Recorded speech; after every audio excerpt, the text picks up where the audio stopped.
the Around the NFL podcast. Congratulates Dan on his honorary doctorate in philanthropy from Tulane University. Thank you. I mean, that one, Greg, I understand that might annoy you. Tulane now. Oh, no, I'm glad that you're mentioning the Green Wave on the eve of their AAC championship appearance. Everyone watched that this weekend. Big one. Sure. From the Chris Wesseling podcast studio, it's Around the NFL. Yes, I am Dan Hanzus. I will be speaking at Tulane later this spring. Gregg Rosenthal, a graduate, he might accompany me. We might have a trip down to NOLA together. And Marc Sessler, it is the week, my goodness, 13 preview episode. How it flies, Mark. We've got that honorary football that you received, citing your philanthropic nature right over there at the window. And you and I walked by the window, and it is very visible. Your name glows through the window. And there's a lot of tour groups of students that come by this studio, and they're going to just think more highly of you than they already do. I thought of going on Amazon and getting one of those, you plug it in, it's an arrow that's like pointing at the ball and blinking. But I don't know. That's a cost concern. If it's manageable financially, I might just do it. Well, I mean, you went on and on about, having all this being done in secret and quiet. So right. A glowing arrow is sort of... Well, now that it's out there, might as well. Have we heard from any listener who knows how we got this ball? Nobody knows. But one day maybe we'll get to the bottom of it. Or maybe I did do something, and I just don't know it. So you have to factor in everything here. Yeah, spread a wide net with your good doing. Okay. It's like Fight Club, except your other identity is doing good deeds for young business groups. Is it business groups? Okay. I don't know. All right. So we got so much to get to. This is a big week, and we kind of teased this week as the beginning, obviously, of the end of the regular season, and there's so much at stake and so much more to learn about these teams. And it all kind of starts right here with game. It's not a killer slate. The primetime games. There's a great primetime game. There's a great late game. The slate itself, not great, but we're gonna learn. We're gonna learn more about our league by Sunday night. So let's talk about these games. So let's start with one of those stellar games on the schedule. A game that didn't look like it was going to be anything to get excited about just a few weeks ago, but things have changed. The Packers have changed, coming off a great Thursday Thanksgiving performance against the Lions in Detroit, a really thorough win, and their young quarterback Jordan Love is playing at a much higher level. They get the Chiefs now at home, and Mark, the Chiefs are in some ways a mysterious team, at least on one side of the ball. We're still trying to figure out if we could trust the Patrick Mahomes Reed side of it, which is crazy, but it's the defensive side that we are pretty confident in being one of the very best in the league. Big challenge here for Love. I think we're going to learn a lot about the Packers in this game. The Packers, to me, I came into the season intrigued by them just because of the nature of having an entirely new quarterback. And then I thought, well, this Jordan Love thing doesn't look so hot. Right, we talked about this. Like, I asked you specifically. Right. It hasn't worked out as we planned. And then they just started winning, and he started playing at a high level. I thought what happened on Thanksgiving and the way that they came out just firing the ball and Matt LaFleur cooking up, I thought his best coaching effort that I've really ever seen from him. Just the way that this team, with its young parts around Jordan Love, all kind of growing up together, creates a fascinating matchup for Kansas City, who I think on defense, because we're always focused on Mahomes, and there's, he's thrown only 2 deep touchdowns in the last 2 seasons. What's going on with their offense? But it's like the Steve Spagnuolo defense has been something you can count on week after week. And I just think the way there's an element to consistency if he's been there for so long. But guys like Chris Jones playing the way he should, George Karlaftis, but Trent McDuffie, for instance, leading the league in forced fumbles and being used all over the field and creating havoc for quarterbacks. It's in Green Bay. I love that for the Packers, but Jordan Love is going to face a real test here. And if he can hang with what the Chiefs do on offense, it's another big step for a team in Green Bay that I think really has a good chance to make the playoffs. Right. It's a young team, the youngest offense, playing a veteran defense. And when I think veteran, yes, they have a lot of young players throughout the defense in the secondary, but there's great continuity. They've been together for a while, and the coach has been there for a while. And I think back to the last time these two teams played, and it was Jordan Love's first ever start, and there was this great fascination. Wow, what is this going to look like? Aaron Rodgers is hurt. Jordan Love's going to come in. He's going to make his first ever start, and it was just kind of there. It wasn't terrible, but they didn't let him cook too much. And this Jordan Love, to me, 2 years later, has shown a lot of progress. I think he looks like an NFL quarterback. Now, he might be a little up and down as an NFL quarterback, but the thing I like are his eyes. Like, his eyes are very often in the right place. He goes through his progressions. He goes 1, 2, then he runs. He doesn't run enough, I would say. Like, I would like him to see his athleticism, but the decision-making, I've said all along, is pretty good. A couple weeks ago, I thought he was turning the corner, and now you're seeing a little bit of the athleticism and the actual execution along with the decision-making. So it's going to be tough. You got Jaden Reed, who's been a little out of practice. You got Christian Watson playing better. Like, this is a nice young group of receivers. I think, like, they have a better, young group of receivers than the Chiefs. I was thinking, like, man, if Patrick Mahomes had Jaden Reed, and he'd probably know what to do with Watson and Romeo Doubs, like, they've got 3 Rashee Rices, like, of equal value, whereas you got only 1 Rashee Rice on the Chiefs, rather. Yeah, I'm really interested to see, as we talked about it, what matters in the last 5 weeks.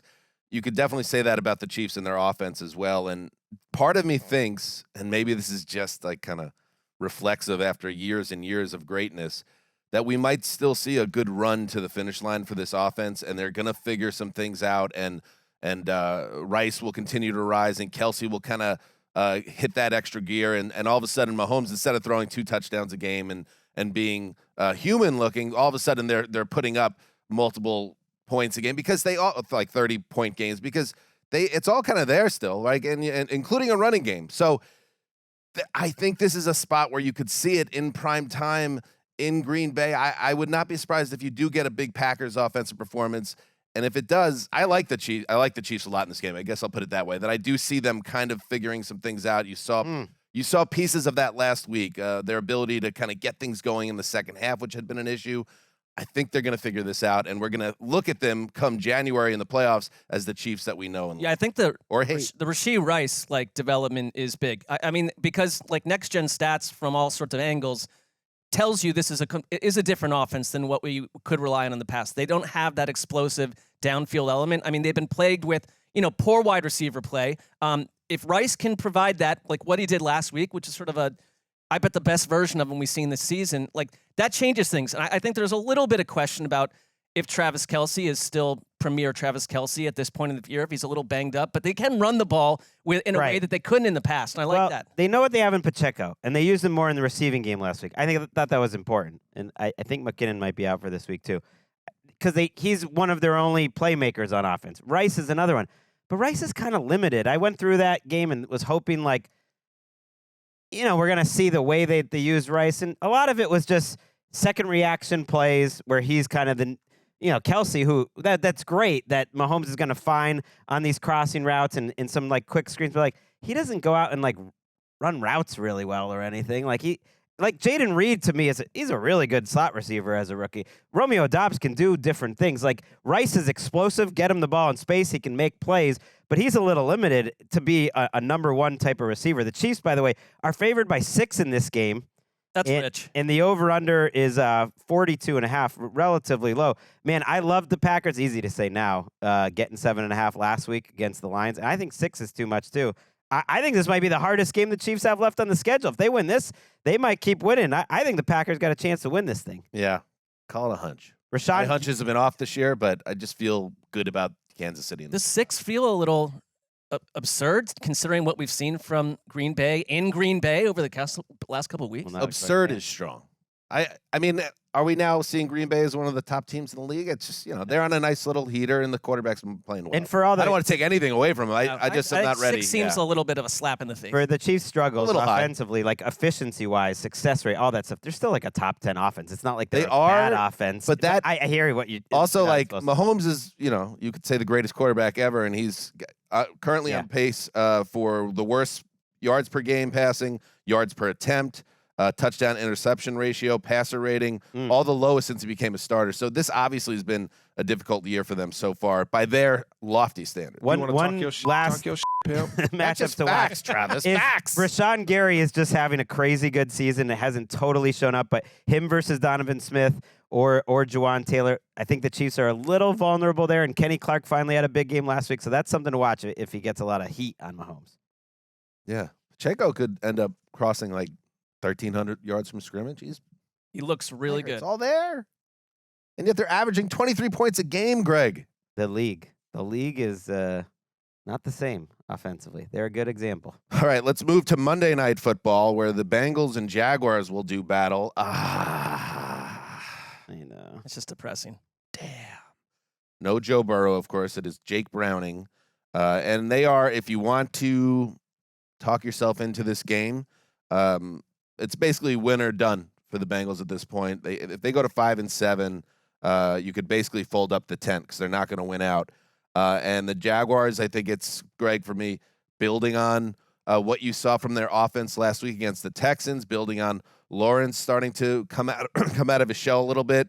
And do they have a surge in them down the stretch? I think they do. And I look at the line 8.5 for the Jaguars, and I just think, man, how valuable quarterbacks are to this league that we almost cover. Too valuable. They're too valuable. Because, like, I'll be doing this game on Channel 5 if you want to watch it in the UK. And it's like, this would have been one of the best Monday Night Football games of the year. It would have been so exciting. And now it's 8.5, and that seems fine. Because I actually think with Joe Burrow, Jaguars, Bengals is pretty even based on the weaknesses, the relative strengths, and everything. And I do love what I saw out of Lawrence last week. I don't think I gave him enough credit on the recap show. Some of those big-time throws he had against the Texans were Very fantastic. Nice. And the thing I loved is what we've been asking for. Let's see, like, the special throws from Lawrence. The last 2 weeks, they've absolutely changed their strategy. They're throwing the ball down the field more. They're doing more play action. They're more creative. They're more aggressive.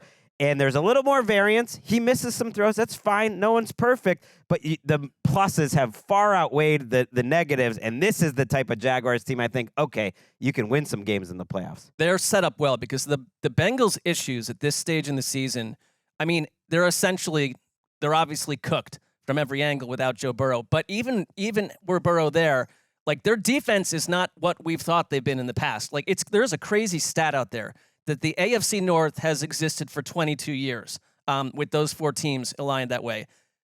Of the 88 combined seasons of those four teams, the current Bengals run defense ranks 88th out of 88 in rushing yards allowed. Yards per carry, 81st out of 88. Defensive rushing success rate, 77th out of 88. So you can run on them, and that isn't so much maybe a huge factor in this game. Travis Etienne is banged up. Could be an Etienne game, maybe. Absolutely. But secondly, they can't run the ball either. I think Mixon last week had 16 yards off 8 carries. So on both sides of the ball, you've got like a inexperienced Jake Browning sitting out there with everyone around him not able to support him in the run game. And what I hate about this Bengals season right now, it's like you've essentially lost not just Joe Burrow's season, but Chase, like Higgins, everyone else around him. Like, it's a lost campaign, and it is a depressing island affair. Jake Browning, to the point we were making at the top of this particular conversation, in Week 12 became the 50th starting quarterback in the NFL this season. That's a lot, and it also gets at the point when people get mad about there's too many rules protecting the quarterback. Oh, make it flag football, or Mark, you'll be like, oh, put him in a skirt, which is, retrograde. I do say that every Sunday. I'm saying that. Highly retrograde commentary, but this is why, because we don't need 50 starting quarterbacks, but the thing is, Greggy, the players are bigger and faster and stronger than ever, and there's just no way to really protect these guys because they are naturally in a vulnerable position back there. Right, the wrist injuries, him falling on a sack. That there's only so much you can do. It's just a bummer because Jake Browning, he's gonna try to make some plays. He held the ball quite a bit last week. I thought there were moments I was like, oh, he kind of looks like an NFL quarterback, but I think he's going to be the backup type that tries to make plays. And so there might be a week that they pop and that they're okay. I doubt this is that week, but I think there's also going to be some weeks, and last week was pretty close to it, where he's just killing them. And he was not that guy. And their tackles, you keep pointing out too, like, I really think Burrow was propping up a flawed team that was not going to get where they wanted to go.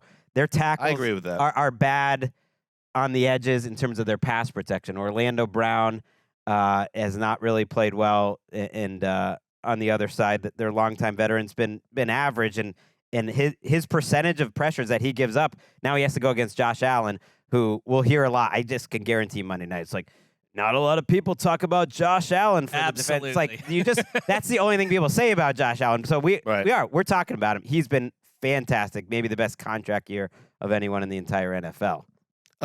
Eric, do we have time for another edition of another segment on the show? What is this going to be? Brownin' be talking? It's time for the latest edition of Dan's Media Minute. I don't remember the script, but close. That works. That sounds right. I don't need, and listen, we're all dealing with all these starting quarterbacks this year and all these backups playing. Right. But I don't need, and I believe it was on ESPN, but it's not a shot at ESPN because we do it. Obviously, the major networks do it. These pregame shows, okay, we don't have Joe Burrow, but Jake Browning's here, so we're going to do a fawning feature on Jake Browning and how awesome he was in high school. Oh, Jake Browning set every record ever at his high school, and man, in college, he had a lot of success too. And it's like, no, I mean, this is the NFL, though. So, like, the fact that he threw 400 touchdowns in high school is not going to hype me up to think that the Bengals are going to be okay with a deep upper deck level quarterback now playing in the front row. I just want to say, tone down the fireworks about these deep backups. We don't need to dress it up and make it seem like every guy's going to be Kurt Warner because there's really only one Kurt Warner. And that's around. It's really fair. I would imagine. Because, good app. I thought that was a good app. It was a good app. It was very niche. Yeah, it's about like I was like, I have not seen one of these profiles. I watched. But I watched it on Sunday morning. A preview show. And people will be listening to this in about 7 or 8 hours. There'll probably be some television producers out there that have already cooked up this segment, and maybe they back the truck up and remove it from the rundown. Ooh, tough spot. Yeah. There's another. Here's my move. Here's my move. ESPN headquarters, they're scrambling. Hanzus is on to us. So we gotta pivot. We got an audible. The other move, which I found to be successful, is like hard ghosting pregame shows entirely. So if it happens, I never know it happened. Right. But for the people that do watch it and the producers that make the content, just know that you were just on the Media Minute. I'll give you one more other little media nugget. Do you want to? Wow. It's not a minute. It's just a little nug. Okay. But I want to put this up on screen because Go ahead. Our friend Spice Rack, and our picks have been just absolutely out of this world. But if you look at the top right there, look at Spice Rack's prediction for the Bengals here. Wow. You've got a 33. This is an audio medium, a 33-0 victory for the last week he Jaguars. predicted a and shutout. you keep saying you guys are on fire. It's tight. It's great. They list 10 people that are predicting. And they put the top 5 in there. I guess they don't want to make anyone feel bad to point out who's 6, 7, 8, 9. You're 10. not even in the but you're top not in the top 5. So well, no, totally acknowledge that. factual. And we discussed this mess. on our text thread with Spice. It's a comeback story. He was brought in during an era of up and down. Every week I pick 5 overtime games. He is the Chris Tabor to your Frank Reich. And you did. Point. No, I'm not. Frank Just to Reich. make it clear, I'm still in the organization. Just to make it clear, you did make one change to his picks last week, as I recall. Yeah, and that was what? That's been our only loss. The Browns. I picked That's the Browns. only loss. I don't buy that. I don't buy that. So the data, a lot of the data is conflicting with reality. Yes. And the producer I sent it to said that it's the most entertaining portion of his week because they're written on paper, and he thinks we've got great promise. That sounds entertaining. Someone. Well, Spice Rack's blowing up too. I mean, I'm just saying, if I'm going to be getting personal texts about this and it's in the show as well. Yeah, you were can outraged. you guys at least outraged by you guys at least do something in this competition? Get to the top 5 out of 10. It's only been a pretty low bar. 3 weeks, so Pretty low bar. I love this segment, but it's got to sing with winners. You guys got to be winners. if we crack top 5, I'm allowed to text you. How about with top that 3? update. How about top 3? Top 5. Can we get a bronze medal out of this? Top 5 text. All right. 5 out of 10. All right, let's take a break, and then we will get into the draft. All right, we are back, and yes, with the primetime games off our plate, let's move to the draft, and it's time now for the first overall pick presented by DraftKings. And Greggy, you are on the clock. Yeah, I am taking the game of the week, one of the most exciting games of the year. The 49ers favored by 3. Bang. In Philadelphia. The Sharks get it. They understand what's going on. Kyle Shanahan says, I don't understand that. They actually asked him about it because the players are all talking and Deebo Samuel saying James Bradbury's trash. I like that. We need a little more of that. Sure, that's fine. Just literally saying this guy's trash. This guy sucks. There's a lot of elements of that in this game. I like that. Like a Pro Bowler, who's made a lot of money in his career. James Bradbury's had a nice pro career. last year. He's trash. It is funny how it shifts the vernacular through the years, because when we were coming of age, it was, oh, that guy sucks. Now it's like, that guy's trash. Yeah, and they were Trash. They were mad. Trash is like, I think I like it more. It's a little more A little profane in retrospect. Sucks. I agree. My kids and young kids, they Retrograde, suck, Mark. and I'm like, why is this allowed? And some other words are not. I'm worried about the Eagles in this game. Now, maybe everyone's going to be on the 49ers, and when that happens and it's two good teams, that's usually a bad sign for the consensus, and the consensus will be on the 49ers. I am consensus. But it just feels like they've been tilting towards this loss for a while. And one thing I've been very focused on this year is the extra rest.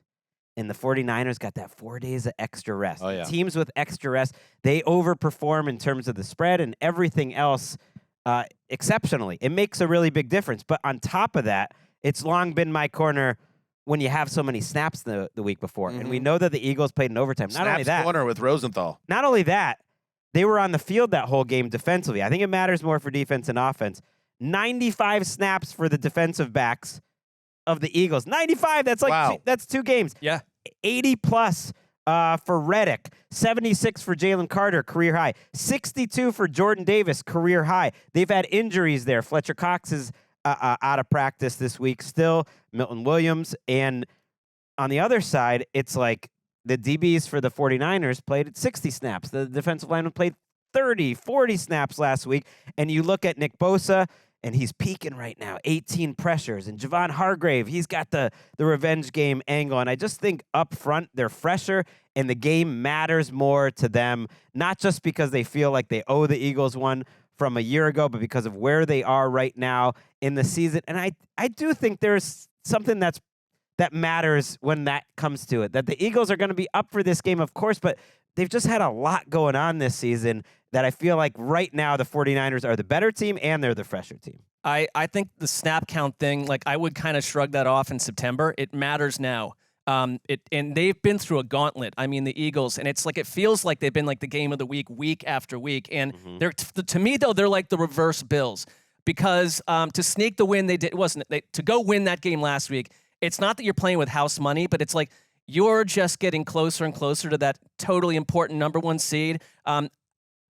It matters so much to me this game's in Philly, but I also just look at the way that the Eagles have won, because they've been imperfect, and it's like I'm kind of over this comparison between the 2 10-1 Eagles operations last year and this year, because I kind of like what they're showing me. They've been out, like there's something not to like. They've been outgained by 90 plus yards each of their last 4 wins. Yeah. They found a way to win those games. They've been 5-0 when trailing at halftime. That speaks to me about who they are as a team. And Hurts has won 5 straight games when trailing by 10 plus points. So I guess you're getting crazy. It is. You're getting this version of the Niners though, who are all healthy.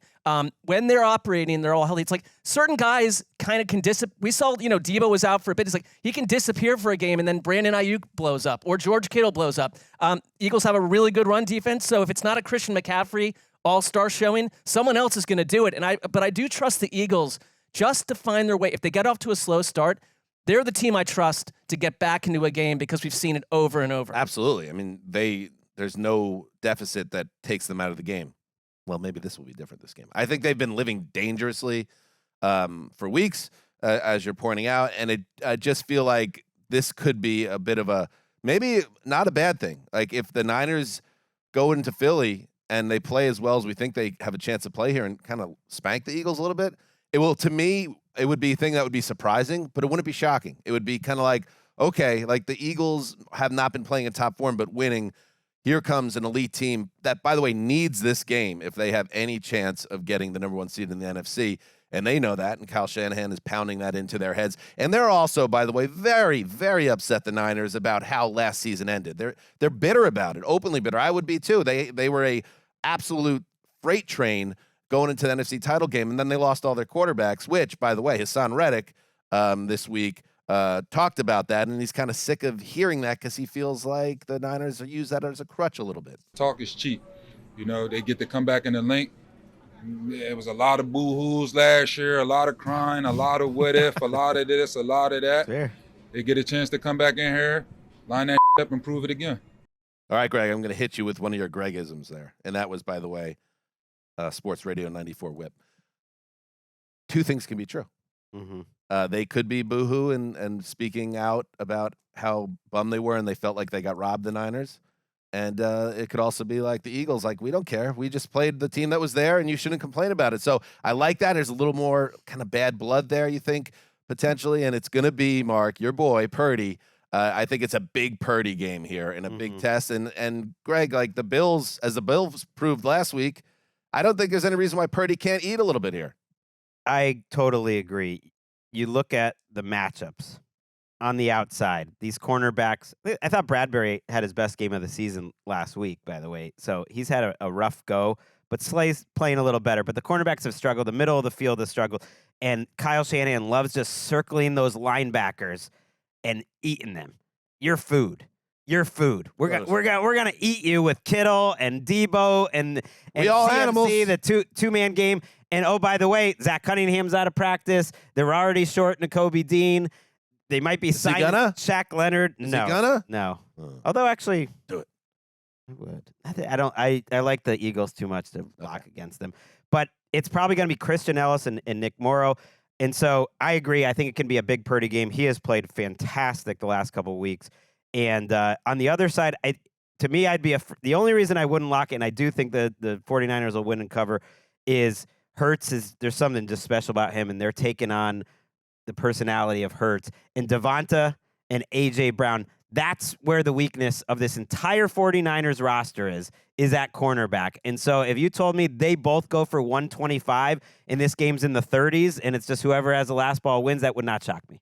I would lock up the Niners in this game because I love them in this game. However, I'm like Mac Jones right now. Like, I'm not in the picks competition. I'm not good, but I'm not as bad as I look right now. But my confidence is shot, so I'm gonna stay away. Well, I mean, Mac Jones is as bad as he looks at this point, but deep within, you're saying, yes, right, deep within. I am gonna do it. Oh, because I'm so far out of this race. But I'm going the Niners. I just have a feeling like, and it really, everything I just said about the Eagles can still be true even if they get nipped in this game. I like this lock. I just think it's like, well, first of all, it's for the show. Are they going to do it again? I love this lock. I don't know. Come join me. You can come join me. I need this lock, and yet I must walk away from this lock. I'm Mac Jones throwing up moon balls on out routes right now because I just don't trust what I see or feel. I like this over-under of 47. I like my record here at 6-6. 5-7? Wait, I'm behind Sestog? I thought we were tied and both lost last week.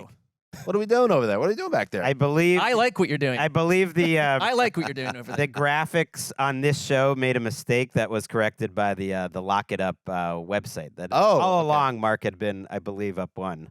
But well, that feels uncomfortable because we've formed a comfortable union in the past. You know, I have a plan that will probably get me even in the stand. Mark, it was weird. Mark just like huge fist pump, like third, baby. Well, like often Rock the bottom, graphics baby. are taking a swipe at me and the Wessling brothers are just 2 games behind Greg. They're our only hope, people. All right. Second pick. Good one. Second pick is me. I was starting to panic as I was scanning down. I was like, there's nothing here. There's a lot of junk here. But there is one game that, again, another one a few weeks back would have had no interest in. But I love it now. The Denver Broncos traveling to Houston to take on the Texans. I think it's also the most underrated announcing team for CBS. Iron Eagle, Charles Davis, our buddy CD, and Evan Washburn, who is money on the sideline. And he's got that Patrick Bateman look where it's just like, good-looking guy. Got everything together. What's really going on? Yes, I'm more than we know. Aren't you often wondering, like, what's going on? Right. More than we could imagine. It's like, hey, CD is like, hey, Evan, you want to go grab a beer after? He's like, no, I got some movies to return. I got to go return my movies. Well, I'm not insinuating that he's a serial killer. Okay. But he might have videotapes to return whenever you want to hang out with him. Okay. And then it becomes like, well, where is he going? Right. It's a good observation. Here's a good observation. CJ Stroud is good. Tank Dell, good. Whoa. Even in a loss. Yeah. Even in a loss last week against the Jags, and a tough loss at that, they were flashing again. And it's just, they've become now kind of appointment television in terms of you want to see how this continues. And yet, it's like the team that interests me more right now is the Denver Broncos. The Denver Broncos, a team that I had written off like the rest of us. I mean, we forked him, and we're in a lot of trouble there. Greg's going to be opening up his checkbook again. Tough sitch. But they have won 5 straight games. And now, if they could beat the Texans, there's playoff ramifications. There's big ones. That puts them in the driver's seat for a wild card spot, and it puts the Texans in a tough spot. Would drop them down to 500. So will they keep it up? And Greggy, I have to say, you are, and I mean this sincerely, a gifted analyst. You're very good at this. And I think Gregg performs a vital role to the show with his football acumen. Just your love of the game, your knowledge of the game, your passion for it. I like this. Where are we going here? Making me feel uncomfortable. I believe you have a dual blind spot in your analysis that's connected. There's connective tissue. It's Geno Smith right now, and it's Russell Wilson, because they are tied together for history. And I think you're kind of looking at Geno with rose-colored glasses, and you're kind of doing the opposite with Russ. You know who Nick Shook has ranked higher in the QB index? Who? Geno Smith. Okay. But listen, Russ Wilson That's not me. is playing a role here in this 5-game winning streak and making plays week after week with his legs, which is back and a part of his game, and making money throws. He is the best red zone quarterback in football this season, Gregg. And every week he's making a big-time throw. He is. Or 3. He's extremely confusing. I'm with you because. What about my general overall take? Well, I double blind spot. Great. Well, how about all the compliments? Great analyst. Yeah, that was great. Yeah, I was double so buttered up with that. You kind of walked Gregg into a trap there a little bit. You did. Again, Shook has Geno higher. I think I'm seeing things with Geno this year. He's been fine. He hasn't really been much different. Russell Wilson, you might have a point. So I actually looked into it this week too, because I was like, what am I missing here? Because when you look at his stats, it's kind of crazy. His yards per attempt down significantly from last year. Right. Yards per completion down significantly from last year. Different offense, different coordinators. Sure. Yes. Sack rate still sky high. Still one of the highest in the league.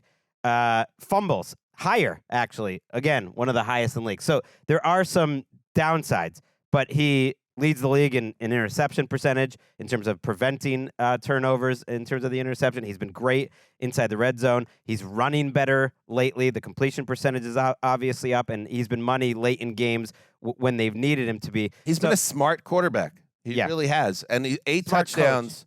Too. Yeah, they're a good team. 8 touchdowns, 0 interceptions in these last 5 games all week. This game interests me, though, because of you compare the two quarterbacks, and it's like, I think they got to meet a little in the middle here. The Texans are asking C.J. Stroud to do more than whatever 13-year veteran Russell Wilson is being asked to do at Denver. Isn't that kind of crazy? Yeah. And I feel like Stroud is now maybe doing a little too much, and I think slowly they're asking Russell Wilson to do a little bit more. Last week, the running game was certainly part of it, and Sean Payton said that. But I think for them to get to where they want to go, he's got to be a little more dynamic. They got to have a little more throws down the field more consistently. And Stroud needs a little more help. So it's some meeting in the middle. It is kind of crazy that Stroud is a bigger part of their offense than Russell Wilson. Because here's the weird thing, like Devin Singletary has really stepped up in these last few weeks. And he's got good wide receivers around him. Well, but give me some consistency. He had a couple big plays, though, last week. As a receiver, but they nearly scored twice. 0 running game from them last week between him and Pierce. But he's averaged 117 scrimmage yards the last 3 weeks. Yeah. The previous 2 weeks were bigger. But you're saying beyond that and Tank, they need somebody else to step up. Defense, running game. Let me ask you a question, though, because I have no problem with Stroud just winging it the way he has and throwing the ball as much. And he's an MVP candidate. Are you saying you want him used differently? Like the way they're using him in the passing game? Well, I mean more, you need a running game. They were god-awful again last week. So that's they had those couple good weeks. But their defense, get him some turnovers like they've been getting for Russell Wilson. And last week especially, he kind of was doing the Aaron Rodgers did this, where he was just going back there and trying to make a play. There wasn't much in rhythm, which is part of what I liked about Stroud. That's all. It's so interesting, like in a sliding door situation where I thought like Nick Caserio's butt was on fire about a year ago. And it's like now no one talks about him because he picked the right quarterback and a bunch of other things worked out. And like he's faded into the distance as someone we Ask think. Frank Reich about that. Well, that's what I'm saying. It's funny like, how it works. It's in reverse. And then like where we were with Russell Wilson a year ago, like, I don't know. I guess Russell Wilson is kind of like a comeback player of the year candidate right now. Just because of like how dark and how far away and how close it looked like his career was just over to what we're seeing now, and also the Broncos in general going from like Sean Payton, terrible 0Q rating to like, oh, Sean Payton, eviscerated Nathaniel Hackett, and now he's Carmack return is he's won 5 straight games. We have fun with Russell Wilson. Do we have any Russ Wilson sound drops? We have fun. What does it say on that wall upstairs in front of Integrity. Let's go. Let's ride, baby. Ooh. And he is kind of in some ways, and I mean this, Broncos orange. Let's ride. I don't mean this in a mean way. He's kind of a ridiculous person, okay? But he also, his power of positivity and his utter belief in self and the idea of like sticking to a plan and all this stuff that led positive affirmation, all that stuff. I think that Russ Wilson, it has helped him flush last year, where some other quarterbacks, like Mac Jones, for instance, although different circumstances, but still, like can be ruined by a year as bad as last year was. I think his kind of mentality helped him move away from that at a time where not only was he coming off his worst year and had become kind of a punchline, it was a new head coach who immediately brought in a new backup quarterback and this general vibe that he was a dead man walking on this team. He feels pretty entrenched now with Sean Payton. Yeah, he does. And the Russell Wilson experience is absolutely not for everyone. And there's things he says that feel kind of like disconnected from reality.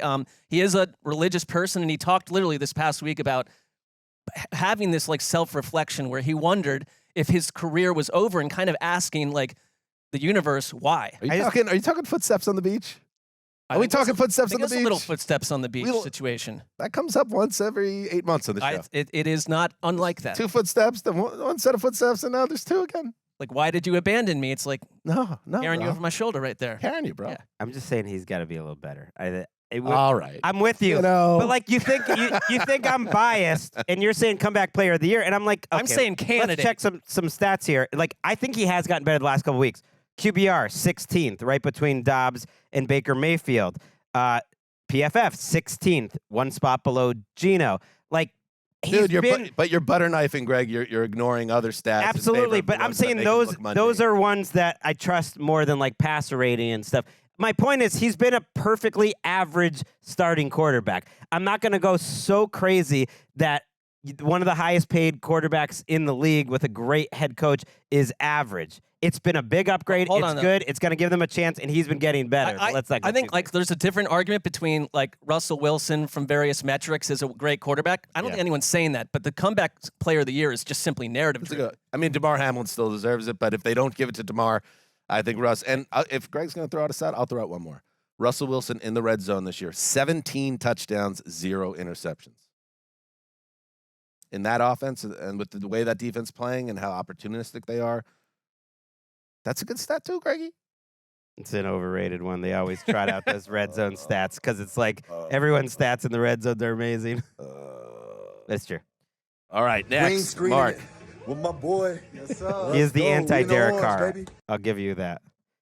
I would say check out Derek Carr's stats in the red zone, or any Jets quarterback in the last 30 years. Not everyone has good red zone stats. Fair. All right, go ahead. All right, Mark. I'm taking my late game. Browns at Rams. I think this is a major turning point for the Cleveland Browns. What I saw last week against those Broncos was concerning on multiple levels. But now like the weirdness of this team is gotten so much weirder because you can't bury the lead. Like Joe Flacco is going to be starting for the Browns here in Los Angeles against. Did they announce it? Well, he's taking unless DTR suddenly overcomes what looked like a gnarly head injury. I don't know if you're going to rush him back into the lineup on the road. He has to pass the concussion test. Right. And Flacco's been taking all the snaps. He's not practicing. So yes, I'm going with the fact that it's going to be Flacco. And Stefanski still said the DTR is the starter. Ultimately, we'll see about that. DTR showed some good things last week, actually. No, I think he did too. I actually like their quarterback play when PJ Walker came in. Everything fell apart completely. But I just think the Browns that have leaned so hard on this defense. They gave up 169 yards on the ground to Denver.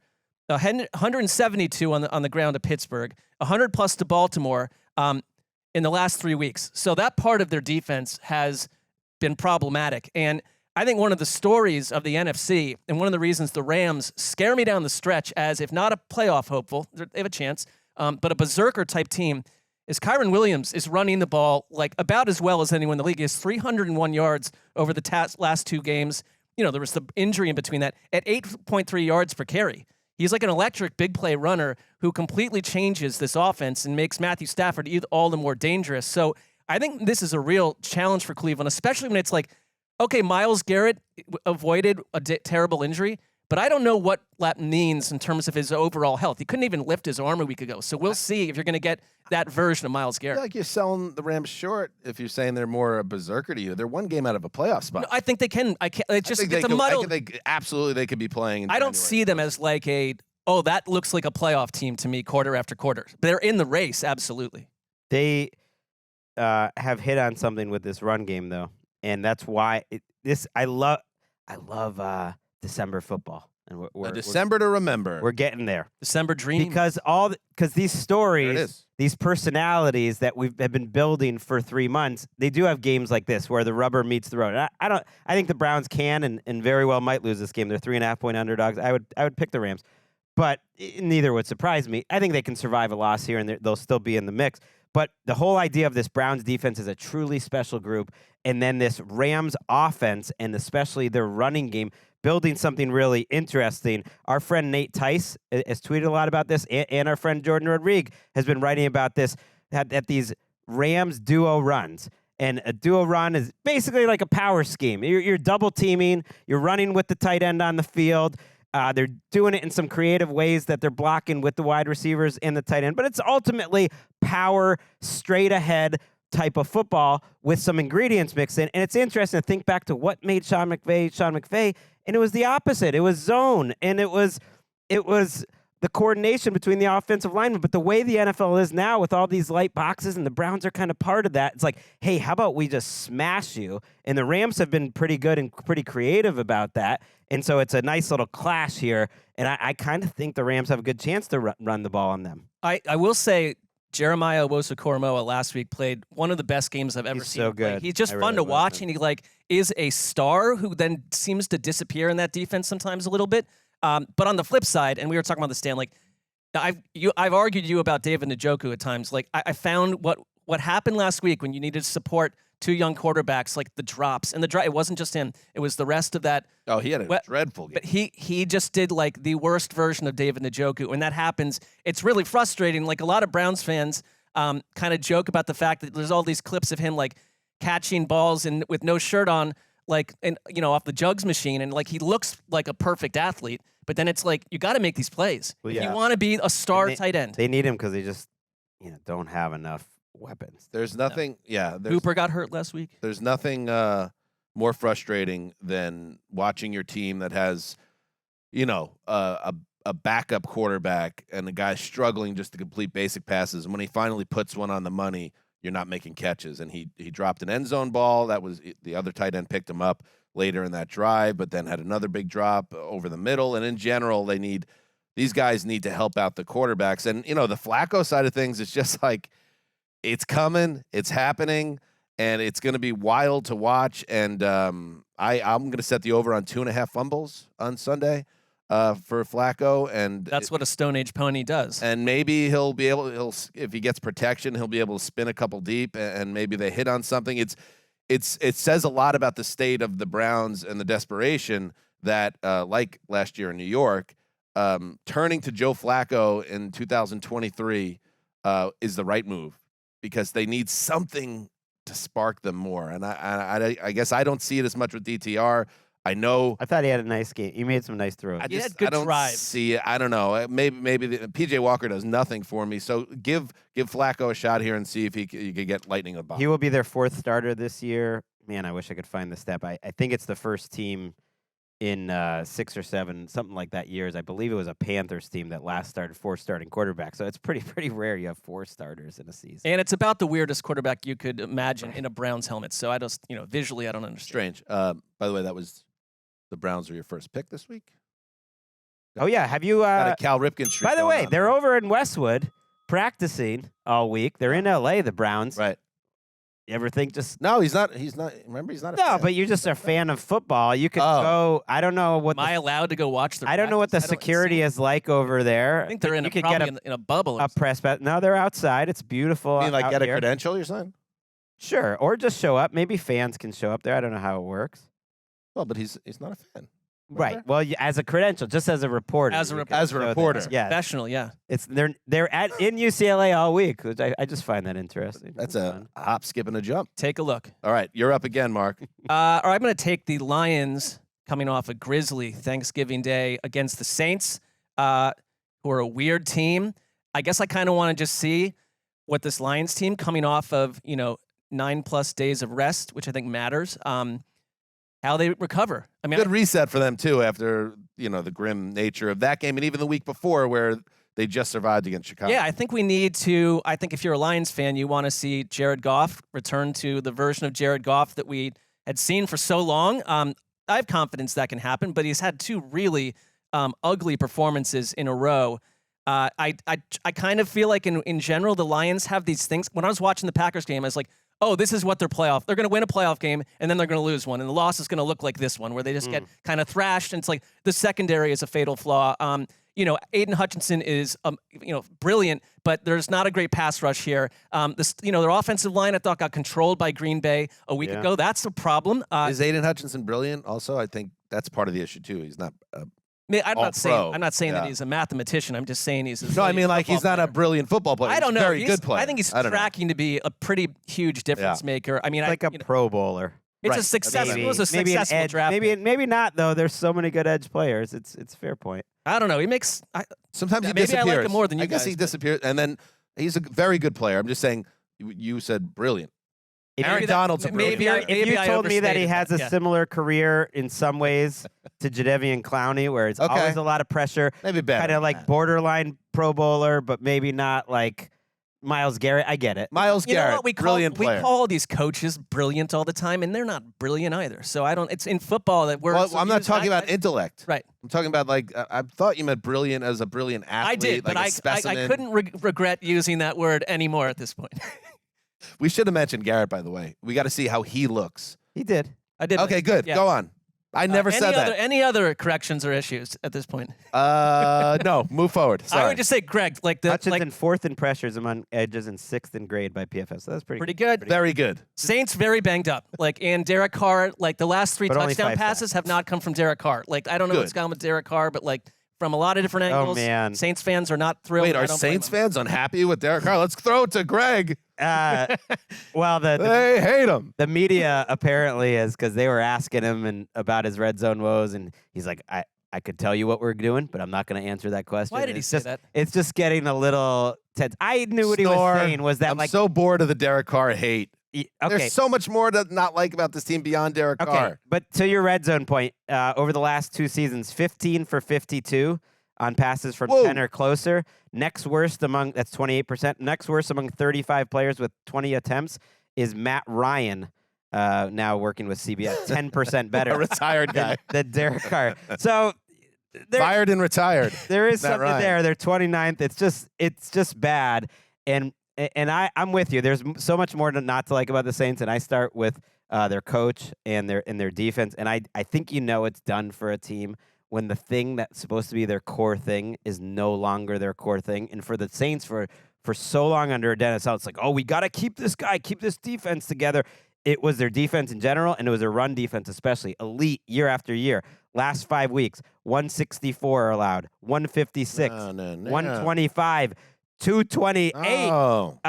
Sorry, you're going up against this big Lions team who can mash you on the ground. It's going to be a long day in the Superdome. I'm locking it up. Me too. Oh no. Don't put that stink on me. Give me a double. Give it to me.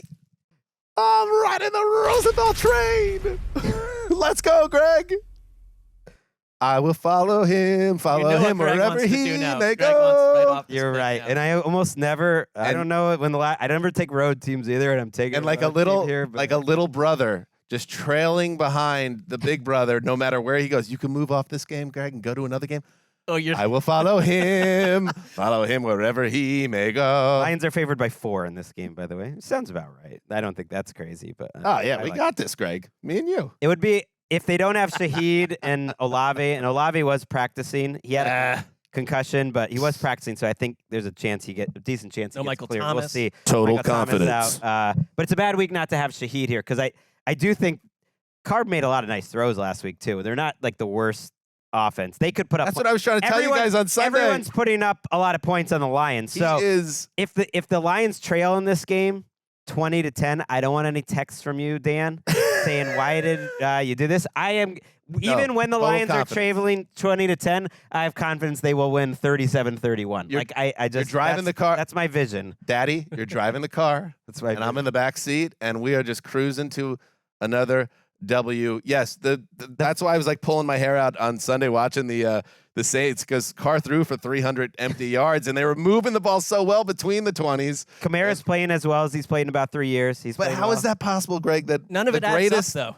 though. He's like the greatest red zone running back in the league, inside the 10 certainly, and they can't find a way to block up front for him or get the ball in his hands in space. And that's when I start to think, okay, Derek Carr, he's not the guy long term for them. But how about Carmichael and the offensive scheme? Like, why are they not making the most of what their talent is? The least Greg answer I can give you, which Yeah. is, and it's the reason why I feel so good locking this game up, is vibes.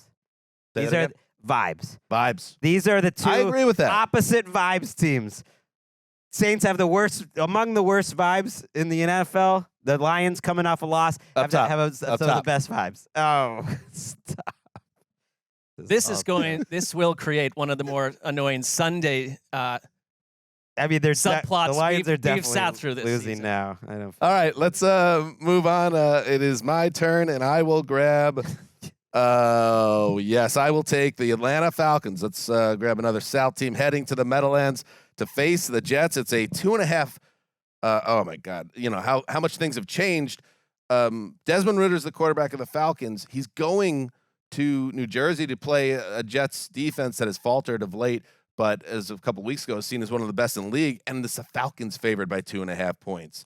And the over-under here, I can't imagine there's a lower over-under. 6. There is not. 33.5 over-under in this game. So, you know, we're going to see, I think Desmond Ridder, listen, am I gonna come out here and say, now that the Aaron Rodgers has been cleared to practice and he's back on the field and he's still targeting Christmas Eve as a return, as a Jets fan, you know it's a bad idea, everything about it, but you can't help but suck yourself in and be like, okay, well, if we could just stop the bleeding against a mediocre Falcons team with a bad quarterback, maybe we could kind of just hang around, at least get to mid-December, and then it becomes a possibility that Rodgers saves the day. All silly talk, but this is what you do as a fan. You kind of talk yourself into things. And it starts here because I do think that this sets up well for the Jets' pass rush and their secondary to force turnovers and give the offense its only chance, which is short fields or even a defensive score, which they got against the Dolphins, and it still didn't matter. So that is the path to victory for the Jets, as it has been all season, is the defense saving the day. But I think against this opponent, they have a better chance at it actually occurring. They're, often gloat about defense for, some proper reasons. You can run on them. Like they're only one other team is allowing more yards on the ground, per game. Some of that is like, I guess, the game script because, teams lot are of it. killing the clock, and lot that of makes it. sense. But it's like this isn't a Falcons team that finally, last week they ran for 228 yards. It kind of looked like what we thought they wanted to do. It wasn't having Desmond Ridder throw the ball 47 Maybe times. that's it. Desmond Ridder maybe doesn't throw it more than 15 But times in this game. that's probably your recipe to sneak into the playoffs is a certainly doomed operation. But I feel like this Jets team, it's like they're so close to probably just fracturing psychologically. But they're going to need like 2 or 3 special things to happen that generate points from somewhere other than your offense to win these games. To have Aaron Rodgers even relevant, I don't understand why he would come. I don't want a guy, 40-year-old guy, coming off a quick recovery from an Achilles playing games in late December. But that's their decision. I don't think they're going to get there. That is not their decision. Well, it's all happening his to them. decision, though. Right. and that's where you get frustrated as a fan, and why as a Jets fan it's messing with your mind because he shouldn't be doing it, and Packers fans like Big Funk behind the glass know this, that Rodgers is doing it in a way that I think you could frame it as Rodgers is doing it to show that Aaron Rodgers did this. Not necessarily to come save the Jets. And if he could do both at the same time, great. But if he could at least check the box for being the guy that had the fastest return ever from an Achilles, I think that matters a lot in the world of Aaron Rodgers. Sure, but they'd have to win 2 out of 3 minimum. I guess they would have to win 2 out of 3 is how I would put it. If he was trying to get back for right. And in fairness, on McAfee, which we can't play the clips to because it's not allowed unless you pay a fee, he said that he walked back a little bit and said, my return to the field this season is going to be connected to the Jets' ability to stay in the mix here. And if they don't win this game, you're kind of folding up their schedule it's Falcons, Texans, Dolphins over the next so 3 this weeks. This is their easiest, and I think 2.5 is I would give away the 2.5, and I would take the Falcons because vibes again. Not that the Falcons have good vibes, but the Jets ones are rough, and I just don't trust in the offense. And I guess it's like, what do you trust? What you saw the last couple weeks, or over the breadth of the season? If you trust the breadth of the season, the Falcons are a total mess, and this is pretty winnable.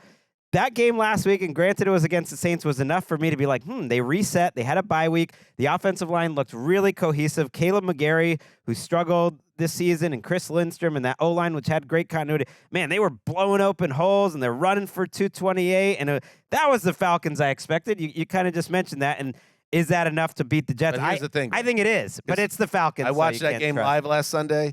And the thing about them, and that's why Arthur Smith is going to lose all his hair by the end of the season, even in that, there were still these just dreadful Ritter mistakes. I get it. I watched it. That it's going to happen every single week with him. He'll on make the field. like the best throw he's made all season, and then a disastrous throw that leaves the Falcons in a dark corner. They protected him well again, and that's the matchup too. But if their offensive line can play well, I think they can win the division.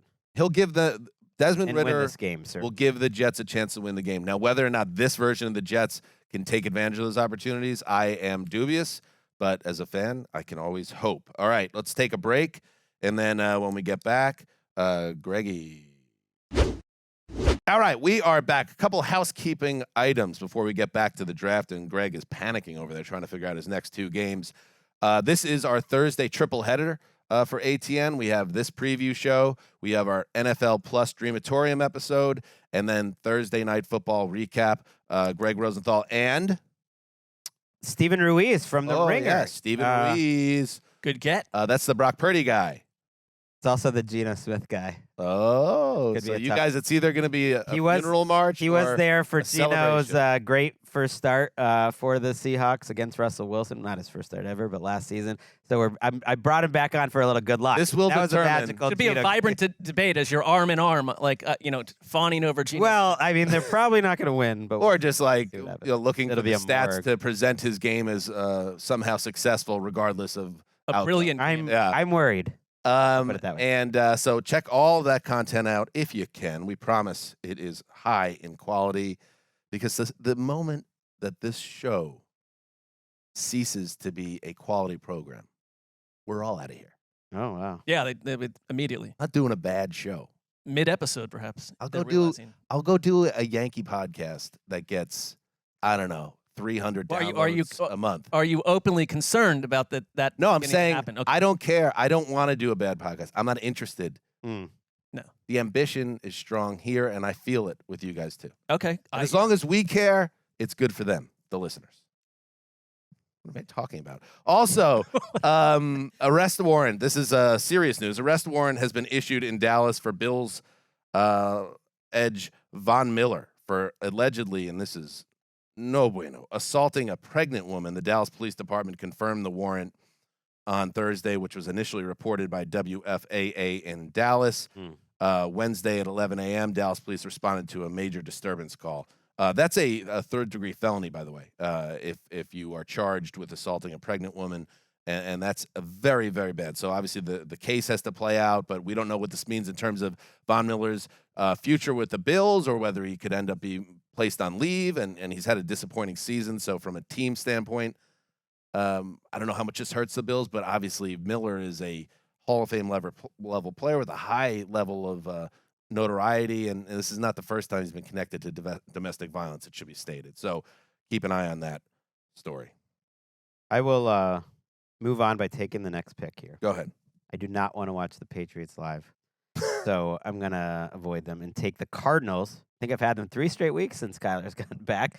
At the Steelers are 5.5-point favorites. Okay. Makes sense to me. I talked on our Wednesday show, what matters. I believe this Pittsburgh offensive renaissance matters. And so I'm going to keep an eye on that. Good running game even back since before Matt Canada was fired. And last week, if they really are getting better in terms of throwing the ball, and I thought that was Kenny Pickett's best game of the year by far. I mean, that's not even a question. Some real throws. Nice throws to the outside. Freiermuth being back is important. He was great. Really good player. Yeah, he's very good. Officials blew a call. He should have had a touchdown pass to Johnson, I believe it was. Right, and Tomlin should have challenged that too. So Pickett would have had that touchdown. Freiermuth, like faster than I remember. Maybe he's always been fast, but really adds a dynamic to their offense that I think they need. And they're going up against a Cardinals defense, which has never been good this season and seems to be collapsing further each and every week with injuries. And so if they are the Steelers that I kind of think they could be down the stretch, put up another 400 yards with Warren and Najee running all over the place this week. Yeah, like I didn't look at the Bengals defense as it was a nice event for Pittsburgh. It wasn't an acid test, nor will this be in terms of where their offense really is. Like the Cardinals sitting dead last in EPA against the pass and 30th against the run. I think that bodes well. I mean, one thing that I thought Pickett last week had 6 completions of 15-plus yards, and it looked like it. And before that, he was last in the league in throws of that nature per game. And so that has been missing. And Freiermuth seems to kind of just be the glue. There's a couple tight ends like that. Other teams don't really feature it the same way. Like he really, really helped open up the middle of the field. And I'm with you. I think he's an emerging player. He was PFF's 5th highest rated football player a week ago. And he might be, Pickett might be like Josh Dobbs as an example, one of those quarterbacks that just loves their tight ends.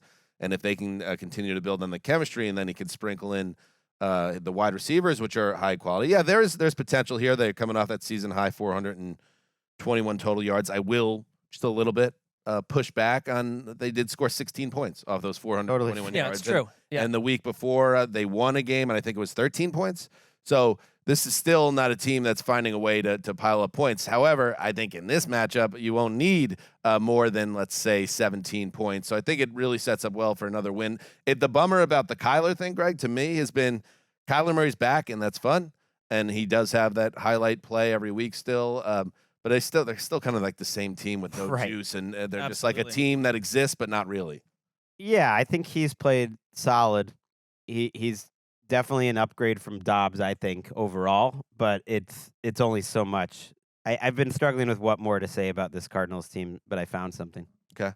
They're getting a lot of production and a lot of play from a very solid rookie class. So that is something they should be happy about. Paris Johnson, playing at tackle, been solid. Ojulari, pass rusher, solid. Garrett Williams, quite good for a third-round cornerback. And Michael Wilson, when he's been healthy, has been nice at receiver. So their first 4 picks under this new regime, they don't feel like home runs, but they all feel like singles and doubles, guys who will be starting in the NFL. Those two. That's positive. That is a big change from the previous GM. That's 4 players that, okay, those guys will be starting next year. They've got, right now, the number 2 pick. They've got another first-round pick and a flock of other picks as well. So don't trust them. All right. Back to me. I don't. I'm going to take the Dolphins. Fun watch every week. Favored by 9.5. In Washington, the Commandos get no respect anymore, and I get it. But as 4-8 teams go, that was a tough Thanksgiving for the old Commandos. It was rough. It was a weird game. They were like even in total yards halfway through the third quarter, and I was like, they're not. And then they weren't quite as bad as the score looked, and then it got even worse and worse and worse. As 4-8 teams go, they're watchable. They're one of the only 2 teams in the NFL, along with the Cardinals, who haven't had a bye yet. And so the bye schedule will end next week with a bang. Commanders and Cardinals. Say goodbye to them for a couple weeks. Or forever. That would be fine. They just stayed on their bye. I wouldn't mind that. Miami was asked this week, Mike McDaniel, what are you gonna do to improve the short yardage situation? He did say he wants to run the ball a little bit more. Mostert's having such a nice season for them. He might be a Pro Bowler for the first time. We will see if Teron Armstead returns. I don't know what to do here. I want to see a beautiful Tua game. This is an easy matchup. He hasn't had a totally easy one in a while. Give me some September Tua. Yeah, I mean, their schedule, Miami, and I know they're not talked about as like a team that's going to sneak in there and take the number 1 seed, and I don't expect it to happen. But Commanders, Titans, Jets, after having played, an up-and-down Raiders team and the Jets the first time, it's laid out nicely for them, and it hasn't been like a pristine version of Tua the last couple of weeks. But I'm with you on Mostert. Like, all he really ever needed to do was stay healthy. I mean, it was seemed like every single season, injury sideswept what was a really right. talented And there's been player. injuries next to him too, so he's had a bigger role because of that. Sounds like Devon Achane could play this week. We'll see, but he didn't have. They kind of were cautious with him a week ago. And I do, Greg, you've been hitting on this a little bit. I think it's time to see. We're not going to, at least so far, we're not going to know for sure how Miami fares against the big time teams. But let's get back to at least a monster offensive performance by this team where you're like, okay, they still have that in them. They could absolutely destroy an opponent. And the Commanders, as we just saw against the Cowboys, have a defense that will certainly allow that. A defense in disarray that just fired their defensive coordinator, traded away a bunch of their big pieces at the deadline. If the Dolphins once again are kind of hot and cold and Tua throws another one of those balloons on an out pattern for a pick six or something like that, it's like, all right, guys, is this a problem? Have we peaked as an offense? It's concerning. And then on the other hand, like Dolphins fans are like, oh, we're about to go 9-3. When was the last time we won the AFC East? Like, I don't even know what the answer is. Like, you mentioned that schedule. That could set them up to get to 11-3, and then they have the Cowboys and the Ravens in a row. So that's a fun, actually, scenario where like they beat up on these lesser sisters of the NFL, get to a big fancy record, and then we have some nice matchups there at the end of the season. They still have to prove themselves in that world. But it's fun. Fun little Christmas Eve game, Cowboys. Yes, Mark? I was going to say they won the division in 2008. Oh, it was against the Jets. Oh, Chad that's Pennington, right. comeback player of the year. All right, moving on. My turn. Thank you, Mark. Tony Sperano. Rest in peace. Hmm. He was a good man, Tony Sperano. All right, I will go with, I haven't done this all year, at least in games not connected to my favorite team. I'm going to go with the Patriots. I'll help you out there, Greggy. Chargers at Pats, and I have no interest in anything going on in New England at all. But I do, all right, as my second game, as the game that's not as high up, I'll watch Justin Herbert. That's kind of what we're at here, where we're at on this one in terms of juice. From my perspective, from the Chargers' perspective, like, I don't know. Let's see what's the zone on this one. 5.5, which is Greggy. Well, why are we not locking up this one?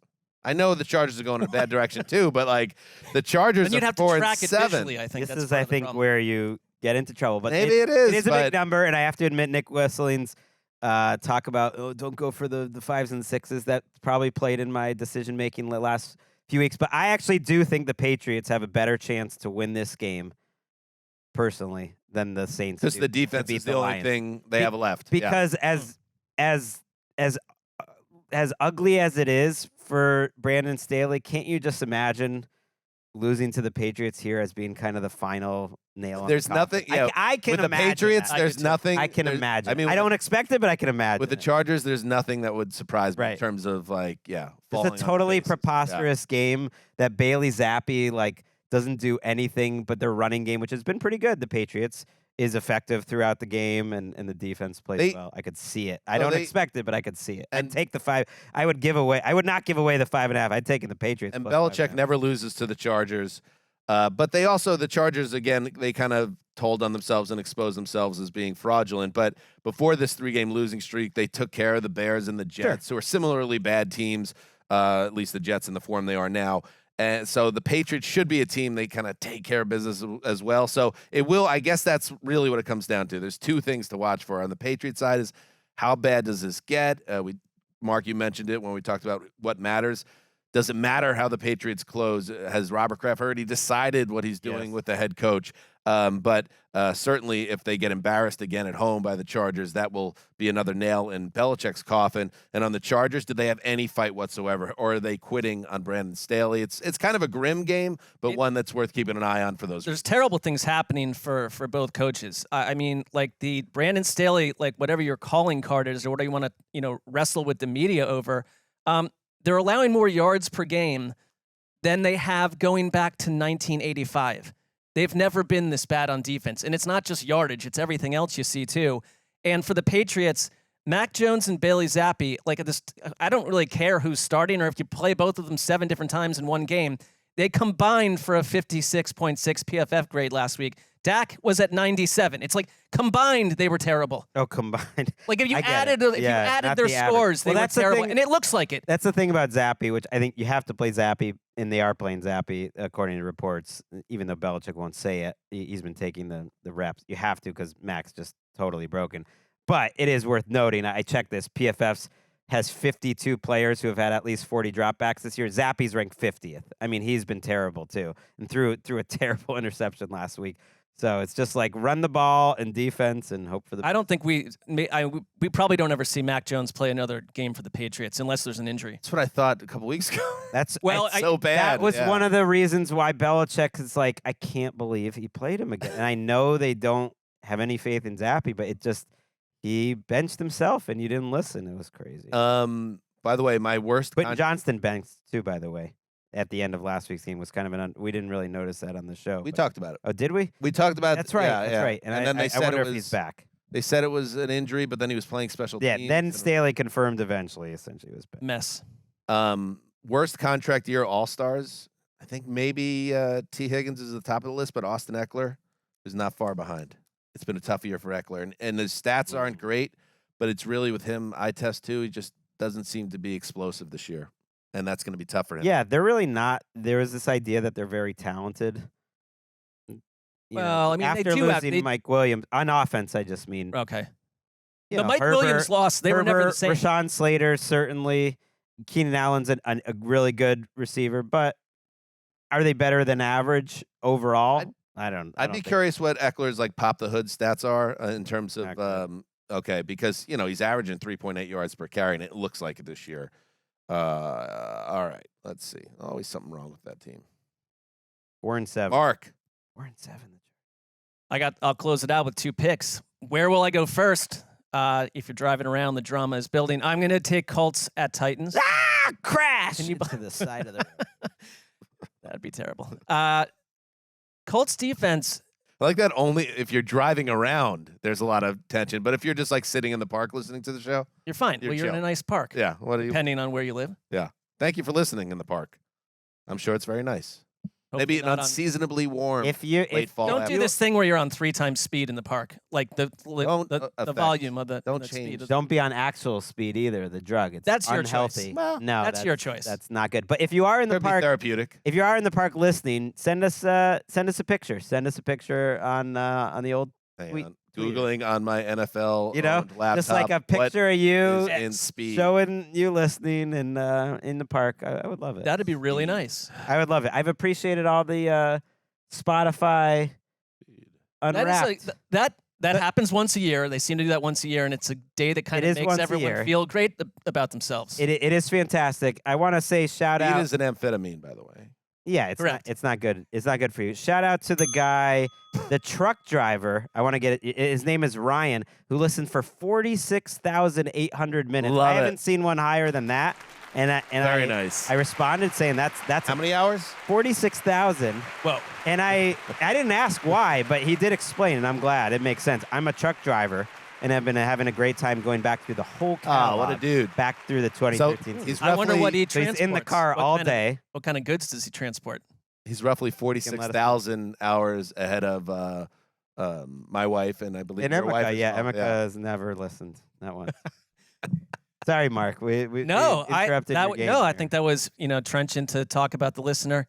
I have liked this Colts defense kind of all year. I thought that they've just always have a knack for making these game-changing plays. They've had a cake schedule of late, but they've only allowed 13 points a game since week 9. They've been awesome in the red zone, the best in the league at preventing touchdowns in the red zone since week 9. So they've been arrow up.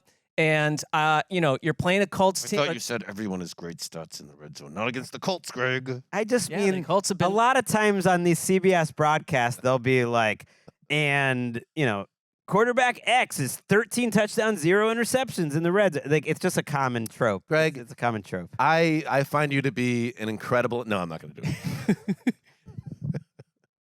Go ahead, Mark. Tell us more about how great the Colts are. I know you think I'm too high on the Colts. I just think that they're really well coached. No, you just used your limit of Colt stock yesterday. I did. So I'm gonna hand it off because it's done. impossible to speak for 2 sentences anyways on the show. But Jonathan Taylor, check you later. But Zach Moss is who I picked up on my fantasy team. No one cares about that either. But Nope. a Nobody waiver cares. wire. Check you later is a great Mark. We talk. A Markism. Well, I mean, they They need him to come back. You know what soon. I've been clocking lately? Completely different is actually a kind of, completely different. and it's not always just talking about two different sports. Just things are completely different. That's a Markism. Yeah. We have someone else that tried to get on that corner. On the complete. Who? Completely Football's different. different from basketball. Who's that? This is Ian Rappaport on a NFL Films production went just down had that that- same road. Waiting for weeks No. for me to bring up completely it was different. a You've been little. keeping that one holstered. I was alerted to it actually last night. I mean, if he had said completely different than basketball, Well, I think Football's he's different trying from to. basketball. He's trying to, do it his own Very way. I nice. get what, that. in what context did he say that? Don't recall that. This is Anything else? will you take, if you're the Titans, will you take what Gardner Minshew gives you every week? Every week there's 3 or 4 chances for the defense to make a play on Gardner Minshew. And will the Titans take a chance? Wait, Graver didn't send the video. And you know what? Or did he? Did he? Oh, I even connected with him on it. We were texting. I did. back I and forth. Maybe did on talk some- to him. But, we love him anyways. We do. Next week. And that is the Titans are getting 1 point there, by the way. Good job. There you go. Thought I'd And inform you on that. If front. this, close it out, Mark. if the Colts are really going to be a wild card team, you take care. You find a way to win this game. I could see them slipping up here. Well, that would be Feels like a game they would lose. that would go against most of what I said on Wednesday, so that would be disturbing. I all right. need to see those Zach Moss carries in the playoffs. Please, Colts, win some games. I found a real revenge game, by the way. Okay. Panthers going to Tampa Bay, Carolina getting 5 points. Baker Mayfield revenge game. I mean, they nearly ended his career last year, and I think he's Okay. having an okay season. I mean, Okay. he's They've he's like okay. fired 3 coaches since But we then, always so like- it's confusing. Is it a revenge game when you sucked? Like that was. Well, but that's Right. always been a thing that they I've been made like, oh. him look even worse than he was. that's what I think is true. Yeah, Like, but then Darnold took over and was better. But wasn't- Darnold was terrible he too. was not great. He No, had a Actually, no, couple that's good true. game or That's two. true. He had a finished few. strong. He finished strong. They also just started running He the ball started- 45 times. The a only game. reason Baker came in was wasn't it because Baker was benched? It was because Darnold was benched. I don't remember anymore. So that whole PJ Walker season. got involved in that Yeah. nonsense too. Didn't so- Baker start the season? Yes. He lost to Cleveland, I believe, in the opener, and then it went downhill from there. And then there's a little PJ Remember, Walker, there little was- Sam Darnold, there and was some Steve. Darnold You're right. optimism. Darnold had a good handful of weeks, and then Anyway, we could say the Panthers ruined Baker Mayfield, but Baker's Baker. He doesn't change, but I do think that like in every game, he's making an arc. I thought his career could have been over just because of the dynamic of being a first-round pick and probably not wanting to be a backup. Like I don't think he's a starter after this season. It depends on what happens to these teams, but Baker Mayfield will hang around for a while because in every one of these You know games what? he's doing I something. would love Baker as Aaron Rodgers' backup next year. That would be perfect because Right, like- you know, he's only making $3 million. I was just thinking, like, pure value wise, that was a great signing. Like, is there a difference? Is there a huge difference between him and you don't want me to bring it up, Derek Carr? Like, Derek Carr making 30, you? 30 plus and Baker making 3, and like they're in the same ballpark ultimately. So like Yeah, sure. they did as well, Well, as this they year. possibly could have. Yeah, I mean, but that is like it is big on Baker, but that's what I mean kind of by what the Panthers did to Baker on a revenge. They probably cost him a ton of money. Now he's Ooh. part of that, but they cost him a Part ton of of it. money. did Seth it's Spice him. pick Played the terribly. Did Seth Spice pick the Panthers in this one? Because this is the fired coach principle here. I'd They have to are check they're that out. 5-point Does he underdogs. did they get the Versace bump here? Right. Because it's like, I think they might get a little bump, but I was reminded last week watching that game as they had these injuries. Last week during that game, they were missing their top, the Panthers, their top 2 tight ends, their top 3 cornerbacks, What? their top 3 guards. Oh. I mean, it's like when it happens all at one position too. It's Well, like- more offensive and then- linemen got hurt in right, the game. right, and then other people getting hurt. That's a lot of people. I needed to like medicate after watching the Panthers last Sunday. That was- I will not draft a Panthers game for the rest of the season if I can help it. And if it's a 36-minute game rewatch, I will white knuckle my way through it. But they are a tough situation. One of the- I feel for you.